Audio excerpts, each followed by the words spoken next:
enjoy lives of luxury abroad. This inequality is glaring and visible on social media and has become a rallying cry. The anger intensified about the undue advantage and privilege the children of those in power, Nepo kids as they are called, they get.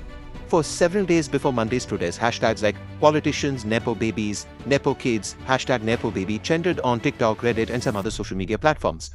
Another point, Nepal's youth are watching their neighbors. In Sri Lanka, protests toppled a president. In Bangladesh, a youth movement forced a political change.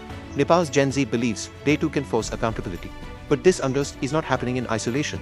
The Indian subcontinent, or as some people call it South Asia today, is a battlefield for influence. The US and China are competing for leverage in Kathmandu, Colombo and in Dhaka, and yes, Islamabad and New Delhi too.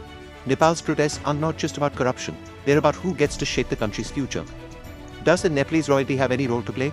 Nepal abolished its 240-year-old monarchy in 2008, declaring itself a republic. King Gyanendra, the last monarch, was forced out after years of unrest and Maoist insurgency. Officially, the monarchy has no political role today, but nostalgia for the royal family remains, especially among the older generations who associate the monarchy with stability, order, and national identity. In times of crisis, royalist groups often resurface, calling for restoration. So far, Nepal's Gen Z protests have not carried a strong royalist banner. Their anger is directed at corruption, inequality, and political elites, not necessarily at the republic system itself. For India, the lesson is twofold. First, corruption and inequality are no longer domestic issues. They can destabilize entire nations. Second, in a neighborhood where protests can turn into revolutions, New Delhi must be vigilant. Nepal is not just a neighbor, it's a buffer.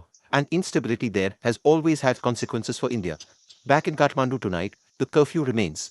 The social media ban may have been lifted, but Nepal's Gen Z has shown that they are not afraid to challenge authority. They want accountability, not just cosmetic fixes.